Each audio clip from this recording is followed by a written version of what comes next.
நேயர்களுக்கு வணக்கம். ஜாதகத்தில் சனி அமைப்பு என்ற தலைப்பிலே இந்த வீடியோவிலே உரையாற்றுகிறேன். ஜாதகத்தில் சனி எவ்விதமான நல்ல நிலைகளிலே அமைகிறதோ அதற்கு ஏற்ப ஜாதகனுடைய வாழ்க்கையும் நல்ல உயர்ந்த அமைப்பாக இருக்கும்.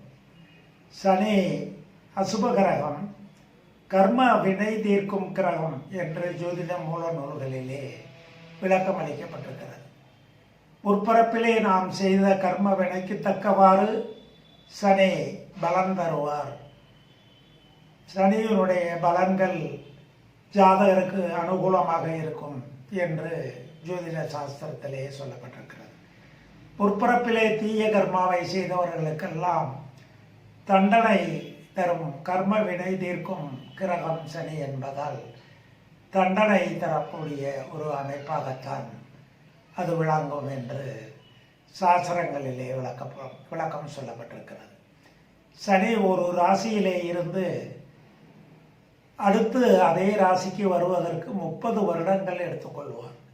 ஒரு ராசியிலே 2.5 வருடங்கள் அவர் தங்கியிருப்பார். அவ்விதமாக 12 ராசிக்கும் இருக்கையிலே 30 ஆண்டுகள் ஒரு ராசிக்கு வருவதற்கு ஆகும். இந்த 30 ஆண்டு காலத்திலே 15 ஆண்டுகள் அவர் தரும் தண்டனை காலமாகத்தான் ஜோதிட சாஸ்திரத்திலே சொல்லப்பட்டிருக்கிறது. சந்திரன் ஜென்ம ராசிக்கு சந்திரனுக்கு 12ஆம் இடம், அடுத்து சந்திரனோடு இணையும் நிலை, அடுத்து சந்திரனுக்கு 2ஆம் இடம் ஆகிய 7.5 நாட்டு சனி 7.5 வருடங்கள் நடக்கும். சந்திரனுக்கு 4ஆம் இடத்திலே சனி இருந்தால் அது சதுர்த்தாஷ்டம சனி என்று சொல்லப்பட்டிருக்கிறது. சந்திரனுக்கு 7ஆம் இடத்திலே சனி இருந்தால் அது கண்டகச்சனி என்று விளக்கம் அளிக்கப்பட்டிருக்கிறது. அடுத்து சந்திரனுக்கு 8ஆம் இடத்திலே இருந்தால் அது அஷ்டமச்சனி என்று விளக்கப்பட்டிருக்கிறது. ஆக இந்த சதுர்த்தாஷ்டமச்சனி, கண்டகச்சனி, அஷ்டமச்சனி ஆகிய மூன்றும் தலா 2.5 ஆண்டுகள். ஆக இது 15 ஆண்டுகள். 7.5 நாட்டு சனி அது 7.5 ஆண்டுகள். ஆக மொத்தம் 15 ஆண்டுகள் தண்டனை காலமாக இந்த 30 வருடங்களிலே சனி தருவார் என்று சொல்லப்பட்டிருக்கிறது. கொடுப்பதற்கும் கெடுப்பதற்கும் சனிதான் காரக கிரகம் என்று ஜோதிட சாஸ்திரத்திலே சொல்லப்பட்டிருக்கிறது. பல ஊழியர்களை வேலைக்கு வைத்து நிறைய தொழில் செய்பவர்களுக்கு சனி பலமாக இருப்பார். அவர் பணமும் தருவார். அதனால் தான் கொடுப்பதற்கு சனியினுடைய பலன் அதிகம் என்று சொல்லப்பட்டிருக்கிறது. அடுத்து கடினமான வேலைகளை செய்து கஷ்ட ஜீவனம், தொழிலாளர்களாக வேலை செய்து கஷ்ட ஜீவனம் செய்பவர்களும் இருப்பார்கள். அடிமை உத்தியோகம் பார்ப்பவர்களும் இருப்பார்கள். அதெல்லாம் சனியினுடைய பலவீன தண்டனை காலமாகத்தான் சொல்லப்பட்டிருக்கிறது. ஆக கொடுப்பதற்கும் கெடுப்பதற்கும் சனி கர்மவினை தீர்க்கும் கிரகம் என்றுதான் ஜோதிட சாஸ்திரத்திலே சொல்லப்பட்டிருக்கிறது. சனி எந்தெந்த ராசிகளிலே இருந்தால் நல்ல பலனை தருவார் என்று சில விவரங்களை எடுத்து உரைக்கிறேன். சனி பொதுவாக அவரது சொந்த வீடான மகரம், கும்பம் ஆகிய இது உதாரண ஜாதகம். இதை வைத்து நீங்கள் முடிவு செய்து விடக்கூடாது. உங்களது ஜாதகம், உங்கள் குடும்பத்தார் ஜாதகம், உங்களுடைய நண்பர்கள், உறவினர்கள் ஜாதகங்களை பார்த்து நான் சொல்லும் பலன்களை நீங்கள் அறிந்து பயனடைய வேண்டும். சனி மகர ராசியிலேயோ கும்ப ராசியிலேயோ இருந்தால் அது நல்ல பலன்களை தரும். ஆட்சி பெறுகிறார். ஆக ஆட்சி பெற்ற கிரகம் அனுகூல பலன்களை மட்டும்தான் தரும். சனி மட்டுமல்ல, 9 கிரகங்களிலே ராகு கேதுக்கு சொந்த வீடுகள் கிடையாது. இதர 7 கிரகங்கள் சொந்த வீட்டிலே ஆட்சி பெற்றிருந்தால் உன்னதமான பலனை, நல்ல பலன்களை ஜாதகருக்கு தருவார் என்றுதான் மூல நூல்களிலே சொல்லப்பட்டிருக்கிறது. ஆட்சி வீடு அவருக்கு லாபம், அவரவர் நின்றாராகில் யோகம் என்று ஆதிகால ஜோதிட பாடலின் ஒரு வரியும் கூட சொல்லப்பட்டிருக்கிறது. எனவே ஆட்சி பெற்ற சனி மகரம் கும்பத்திலே ஆட்சி பெற்றால் ஜாதகர் அனுகூல பலன்களை பெறுவார். முற்பரப்பு கர்மா நல்ல கர்மாவாக இருக்கும் என்றுதான் இதற்கு பொருள். அடுத்து துலாம் ராசியிலே உச்சமானாலும் உன்னதமான உயர்தரமான பலனை தருவார். சுக்கிரனுடைய துலாம் ராசி அவருக்கு உச்ச வீடு. ஆக உச்ச வீட்டிலே சனி இருந்தாலும் உன்னதமான பலன்களை தருவார். அடுத்து குரு வீடான தனுசு மீனம் ஆகிய 2 இடங்களிலே சனி இருந்தாலும் உயர்தரமான நல்ல பலன்களை தருவார் என்றும் ஜோதிட மூல நூல்களிலே விளக்கம் அளிக்கப்பட்டிருக்கிறது. ஜென்ம லக்கினமாக சனி அமையப்பெறும் இடங்கள் ஒன்று அவரது ஆட்சி வீடுகளான மகரம் கும்பமாக இருக்க வேண்டும், அல்லது துலாம் ரிஷபமாக இருக்க வேண்டும். சுக்கிரனுடைய துலாம் ரிஷபமாக இருக்க வேண்டும், அல்லது அவரது குருவுடைய தனுசு மீனம் லக்கினமாக அமைய வேண்டும். இவ்வாறு 6 ராசிகள் சொல்லப்பட்டிருக்கிறது. இந்த 6 ராசிகள் 2 அவரது சொந்த வீடுகள், 2 குரு வீடுகள், 2 சுக்கிரன் வீடுகள். இந்த வீடுகள் லக்கினமாகி அதில் இருந்தால் நல்ல ஜாதகருக்கு உன்னதமான உயர்தரமான யோக பலன்களை தருவார் என்று ஜோதிட மூல நூல்களிலே சொல்லப்பட்டிருக்கிறது. 2ஆம் இடத்திலே சனி இருந்தால் வாக்கு வன்மை இருக்காது, நல்ல பேச்சை பேசக்கூடிய நிலை ஜாதகனுக்கு இருக்காது. 2ஆம் இடம் குடும்பஸ்தானம், பணம் தரும். தனஸ்தானம் பணத்தை தந்துவிடும். சனி 2இலே எந்த இடத்தில் இருந்தாலும் அதிகமான பணத்தை தருவார். திரும்ப அந்த பணத்தை அவரே ஒரு சந்தர்ப்ப சூழ்நிலையிலே எடுத்தும் கொள்ளுவார் என்று ஜோதிட மூல நூல்களிலே விளக்கம் அளிக்கப்பட்டிருக்கிறது. குடும்பத்தை பொறுத்தவரையிலே சனி 2ஆம் இடத்திலே இருப்பது நல்ல பலனை குடும்பத்திற்கு தராது. குடும்பத்திலே ஒற்றுமை நிலவாது. நல்ல அந்நியோன்யம் மனைவி குழந்தைகள் மேலே இருக்காது ஜாதகருக்கு என்றுதான் ஜோதிட மூல நூல்களிலே சொல்லப்பட்டிருக்கிறது. நான் சொன்ன இந்த 6 வீடுகளிலே அது 2ஆம் இடமாக இருந்தால் நல்ல பலன்களை தரும். இதர இடங்களிலே 2ஆம் இடமாக இருந்தால் கண்டிப்பாக ஜாதகனுக்கு வாக்கு வன்மை இருக்காது. தனம் கிடைக்கும், செல்வம் கிடைக்கும், பணம் கிடைக்கும். ஆனால் அதை இழக்கக்கூடிய சந்தர்ப்பமும் ஜாதகனுக்கு உண்டாகும். தாயோடு நல்ல அன்பை பெறுவார். அடுத்து உடன் பிறந்த சகோதரர்களுடைய நேசவாசம் இருக்காது. 2ஆம் இடத்திலே சனி வலுப்பெற்று இருந்தால் கண்டிப்பாக வெளிதேச வாழ்க்கை ஜாதகனுக்கு அமையும். வெளிநாட்டு வேலை வாய்ப்பு ஜாதகனுக்கு அமையும் என்று ஜோதிட மூல நூல்களிலே சொல்லப்பட்டிருக்கு. 3ஆம் இடம் சனிக்கு ஏற்ற இடம். 3, 6, 11 சனிக்கு ஏற்ற இடம். நல்ல யோக பலன்களை தருவார். அடுத்து 3ஆம் இடத்திலே தைரிய வீரியத்தை தருவார். இளைய சகோதர தோஷத்தை தந்து விடுவார். ஆக இளைய சகோதரமே இல்லாத நிலையும் இருக்கும். இளைய சகோதரர்கள் இருந்தால் அவர்களிடம் ஒற்றுமை இருக்காது, நல்ல உறவு நீடிக்காது, சண்டை சச்சரவுகள் தான் வரும் என்றும் ஜோதிடம் உள்ள நூல்களிலே சொல்லப்பட்டிருக்கு. 3ஆம் இடத்திலே இருக்கக்கூடிய சனி தைரிய வீரியத்தை அதிகமாக தருவார்.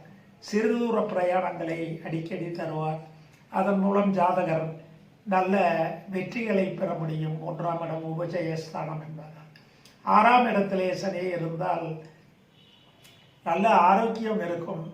அதே நேரத்திலே சனி தீதுபட்டு இருந்தால் ஆரோக்கிய குறைபாடுகளும் நிறைய இருக்கும். சனி வாத நோய்க்கு முக்கியமான காரகம். வாதம் என்பது பராலிட்டிக் என்று சொல்லுவார்கள். கைகால் விளங்காத நிலையை ஜாதகர்களுக்கு தரக்கூடிய ஒரு கொடிய நோய். அந்த நோயை கூட தீதுபட்ட சனி 6லே இருந்தால் கொடுப்பார் என்று தான் ஜோதிட மூல நூல்களிலே விளக்கம் அளிக்கப்பட்டிருக்கிறது. 6ஆம் இடம் ஏற்ற இடமாக இருந்தாலும் அது நான் சொன்னது போல 6 ராசிகள் நான் சொன்ன மகரம், கும்பம், தனுசு, மீனம், ரிஷபம், துலாம் ஆகிய வீடுகள் வந்தால் உன்னதமான உயர்தரமான பலன்களை தருவார். தீதுபட்ட சனி 6ஆம் இடத்திலே பகை பெற்று இருந்தால், பகை ராசியிலே இருந்தால், பகை கிரகங்களால் பார்க்கப்படும் நிலையை பெற்றிருந்தால் கண்டிப்பாக ஆரோக்கிய குறைபாடை உருவாக்கும். அடுத்து வழக்குகளிலே தண்டனை பெறக்கூடிய காரியங்களை செய்து வழக்குகளை சந்திக்க நேரிடும். நோய் நொடிகளை தரும், கண் நோய் தரும் என்றெல்லாம் ஜோதிட மூல நூல்களிலே விளக்கம் அளிக்கப்பட்டிருக்கிறது. அடுத்து பொதுவாக 4ஆம் இடம் என்பது சனிக்கு ஏற்ற இடமில்லை. அது சுகஸ்தானம் என்று சொல்லப்பட்டிருக்கிறது. 4ஆம் இடம் நான் சொன்னது போல இந்த 6 ராசிகளிலே ஒரு இடமாக வந்தால் நல்ல பலன்கள் ஓரளவுக்கு ஜாதகருக்கு கிடைக்கும். தாயாரிடம் அன்பு செலுத்துவார், நல்ல கல்வி அறிவையும் பெறுவார், சாஸ்திர ஞானத்தை பெறுவார், நல்ல நண்பர்கள் மூலம் உதவி ஒத்தாசை கிடைக்கும், வாகன வசதியையும் வாகனத்தால் சம்பாதிக்கக்கூடிய நிலையையும் 4ஆம் இடத்து சனி தருவார். வெளிதேச வாழ்க்கையையும் வெளிநாட்டு வாழ்க்கையையும் ஜாதகருக்கு தருவார் என்றெல்லாம் ஜோதிட மூல நூல்களிலே சொல்லப்பட்டிருக்கிறது. 5ஆம் இடம் என்பது பூர்வ புண்ணியஸ்தான். 5ஆம் இடத்திலே சனி இருப்பது முற்பரப்பு கர்மா நல்ல கர்மா இல்லை என்றுதான் ஜோதிட மூல நூல்களிலே விளக்கம் அளிக்கப்பட்டிருக்கு. 5ஆம் இடம் முக்கியமாக சந்தான பாக்கியத்தை தரக்கூடிய இடம், சாஸ்திர அறிவை தரக்கூடிய இடம். சாஸ்திர அறிவை வேண்டுமானால் 5ஆம் இடத்து சனி தருவார். ஆனால் சந்தான பாக்கிய குறைபாடு, குழந்தை பாக்கிய குறைபாடு கண்டிப்பாக ஏற்படும் என்று ஜோதிட மூல நூல்களிலே சொல்லப்பட்டிருக்கிறது. 7ஆம் இடத்து சனி ஏற்புடைய சனி அல்ல. 7ஆம் இடம் என்பது உங்களுக்கு தெரியும், கணவன் மனைவியை குறிக்கக்கூடிய கலத்திரஸ்தானம். ஆக ஆண்களாக இருந்தால் மனைவியையும், பெண்களாக இருந்தால் கணவனையும் சொல்லக்கூடிய 7ஆம் இடத்திலே சனி இருந்தால் அது நல்ல பலன் அல்ல. ஆனால் 7ஆம் இடம் ஜாதகத்திலே சனிக்கு திக்பல யோகம் தரும் இடம் என்று கூட சொல்லப்பட்டிருக்கிறது. இருந்த போதிலும் 7ஆம் இடம் சனி அது அவரது சொந்த வீடாக இருக்கும் பட்சத்தில் நன்றாக இருக்கும், அல்லது உச்ச வீடாக இருக்கும் பட்சத்தில் நல்லதாக இருக்கும். இதர ஸ்தானங்களிலே 7ஆம் இடத்திலே இருக்கக்கூடிய சனி லக்கினத்தை பார்ப்பதால் அது லக்கினம் தீதுபடும் என்ற காரணத்தினாலே 7ஆம் இடத்து சனி அவ்வளவு சிறப்பாக சொல்லப்படவில்லை. 8ஆம் இடம் என்பது முக்கியமாக குறிப்பது ஆயுளை. ஆயுள் ஸ்தானத்துக்கு அவர் பொருத்தமானவர். ஆயுள் தீர்க்கமாக கொடுப்பார். ஆயுள் காரக கிரகம் சனி, இண்டிகேட்டர் லாங்குவிட்டி என்று சொல்லப்பட்டிருக்கிறது. எனவே சனி 6, 7, 8 இருந்தால் ஆயுள் தீர்க்கமாக கொடுப்பார். பணமும் சம்பாதிக்கக்கூடிய நிலையை தரும். ஆனால் கூலி வேலை, அடுத்தவர்களை நம்பி வேலை செய்யக்கூடிய நிலையை ஜாதகருக்கு தந்துவிடும். செல்வ செழிப்பு என்பது இருக்காது, பண வருமானம் கிடைக்கும். அதுவும் தனதாக நிர்வகிக்கக்கூடிய ஒரு ஆற்றலை தராது, பிறரை அண்டி வாழக்கூடிய நிலையை தரும் என்று ஜோதிட மூல நூல்களிலே சொல்லப்பட்டது. 9ஆம் இடத்து சனி உயர்தரமான யோக பலன்களை கொடுப்பார், அதிலே சந்தேகத்துக்கு இடமில்லை. ஆனால் தந்தையாருக்கு தோஷத்தை தருவார். யோகம் பாக்கியங்கள் நிறைய கிடைக்கும், கடவுள் அனுகிரகமும் ஜாதகருக்கு கிடைக்கும், சாஸ்திர அறிவையும் ஜாதகர்கள் பெறுவார்கள். அடுத்து 9ஆம் இடம் வெளிநாடை பற்றியும் சொல்லும். 9ஆம் இடத்திலே வலுப்பெற்ற சனி இருந்தால் வெளிநாட்டு வாழ்க்கை ஜாதகருக்கு நிச்சயம் அமையும். அடுத்து 10ஆம் இடம் சனிக்கு சிறந்த இடம். காரணம், 10ஆம் இடம் என்பது கர்மஸ்தானம் என்று ஜோதிட மூல நூல்களிலே சொல்லப்பட்டிருக்கு. செய்யக்கூடிய உத்தியோகம், தொழிலை குறிக்கக்கூடிய இடம் 10ஆம் இடம். 10ஆம் இடத்திலே இருக்கக்கூடிய சனி உன்னதமான தொழிலை தருவார், விவசாய நிலங்களை தருவார். கிராமங்களிலே வசிப்பவர்களுக்கு 10ஆம் இடத்து சனி இருப்பவர்கள் எல்லாம் நிறைய லேண்ட்லார்ட்ஸ் என்று சொல்லுவார்கள், நிலக்கிழார்கள் என்று. அதிகமான நிலங்களையும் தோட்டங்களையும் பெற்றவர்களாக விளங்குவார்கள். அடுத்து ஏதாவது ஒரு அமைப்பிற்கு தலைமை தாங்கக்கூடிய நிலையை தரும், ஒரு நிர்வாகியாக விளங்கக்கூடிய நிலையை தரும் என்றெல்லாம் ஜோதிட மூல நூல்களிலே விளக்கம் அளிக்கப்பட்டிருக்கு. 11ஆம் இடம் அவருக்கு ஏற்ற இடம் என்று சொன்னேன். 3, 6, 11. 11ஆம் இடம் லாபஸ்தானம், ஆதாயஸ்தானம். செய்தொழில் மூலமாக லாபம், ஆதாயம் பெருகும், நல்ல செல்வந்தராக ஜாதகர் திகழ முடியும் என்றெல்லாம் சொல்லப்பட்டிருக்கு. 12ஆம் இடம் சனிக்கு ஏற்புடையது அல்ல. 12ஆம் இடம் விரயஸ்தானம், விரயத்தை தரும். அடுத்து வெளிநாட்டு பயணத்தை 12ஆம் இடம் சொல்லும். நான் சொன்ன 2, 4, 9, 10 ஆகிய இடங்களிலே வெளிநாட்டு பயணத்தை தரும். 12ஆம் இடம் வெளிநாட்டு பயணத்தை தந்தாலும் அதிலே பல்வேறு இடையூறுகளை ஜாதகர்கள் சந்திக்க நேரிடும். 12ஆம் இடம் தூக்கத்தை குறிக்கக்கூடிய சயன சுகத்தை தெரிவிக்கக்கூடிய இடம். சயன சுகம் என்பது கணவன் மனைவி படுத்து உறங்கும் கட்டில் சுகம் என்று விளக்கம் சொல்லப்பட்டது. அந்த கட்டில் சுகத்திற்கு தோஷம் தரக்கூடிய ஒரு அமைப்பு 12ஆம் இடம் சரிக்கு ஏற்புடைய இடம் இல்லை.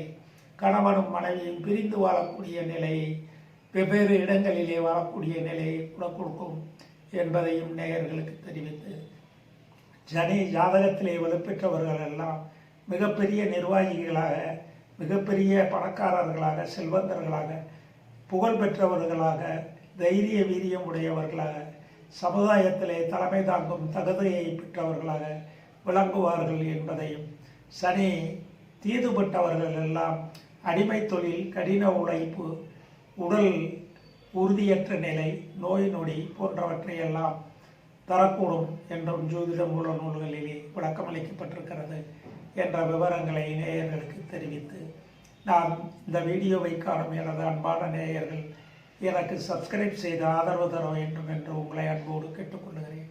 நான் நிறைய ஜோதிட கருத்துக்கள் அடங்கிய வீடியோக்களை வெளியிட்டு அவையெல்லாம் யூடியூப்பிலே காண்பிக்கப்பட்டு வருகிறது. அத்தனை ஜோதிட கருத்து வீடியோக்களும் ஆதிகால மூல நூல்களின் சுவடி சாஸ்திரத்தின் கருத்துக்களை எடுத்து நேயர்கள் எளிமையாக புரிந்து கொள்ளக்கூடிய வகையிலே பேசி வெளியிட்டிருக்கிறேன். அவற்றையெல்லாம் நேயர்கள் தவறாமல் பார்த்து ஜோதிட நுட்பங்களை அறிந்து பயனடைய வேண்டும் என்று உங்களை அன்போடு கேட்டு, உங்கள் அனைவருக்கும் வாழ்க வளர்க வளம் பெறுக என்று எனது வாழ்த்துக்களை தெரிவித்து என் வணக்கத்தையும் உங்களுக்கு கூறி விடைபெறுகிறேன்.